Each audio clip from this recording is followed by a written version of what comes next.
Hello, this is Solomon Davis, Right Side Trader. Today is March 16th, 2024, and this is my weekly market review where I'm reviewing the S&P 500 at SPY on a quarterly chart, monthly chart, weekly chart, and a daily chart. This is all for educational purposes only, no trade recommendation, because as we all know, trading is risky. You can lose money at trading. So please check with your financial advisor. Please check with your significant other and make sure trading is something that is suitable for you. All right. Let's just jump right over here to the charts and see what we see. Let's maximize this quarterly chart and go from here.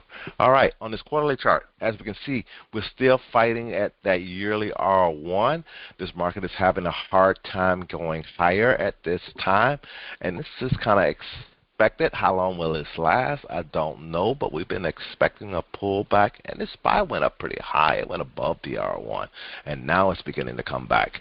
But this is, like I said, this was kind of expected, and we're beginning to see a little bit of a pullback. And let's go ahead and go down to the monthly chart and see what we see there. On the monthly chart, we don't have a red candle yet like we do on some of the other indexes.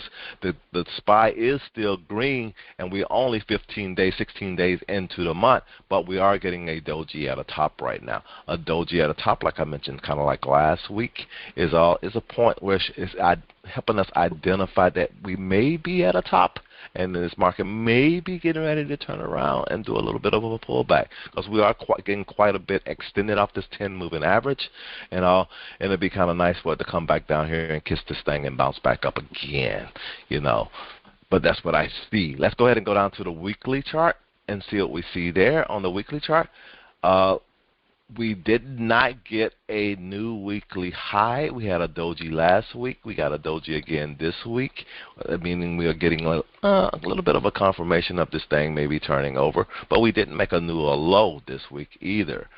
That's the other thing that I'm looking at here. Like I said a couple of weeks ago, for you guys who watch it, I gave you the early indicator was the Dow. The Dow was already showing signs that this market was getting weak and that we might be getting a pullback. We are getting a slight bit of a pullback, but nothing crazy yet, So that's what I see. The thing is, right now, next week, though, look like we're going to probably, let's go ahead and go down to the daily chart and see what we're going to see happening next week. All right, let me zoom in a little bit here. Next week still looks pretty good for the SPY. The SPY, the SPY kind of like looked like it wanted to make a new high and all, but it just couldn't fight.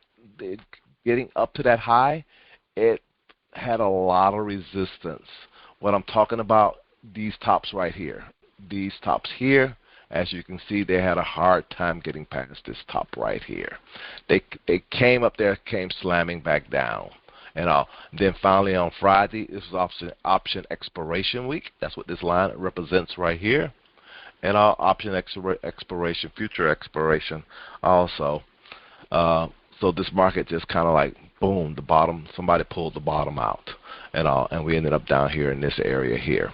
And come up next week, we're going to be opening below pivot. This is my pivot line right here on a weekly pivot. So again, I know this market might have a tough time come next week, and I'll just kind of wait and see.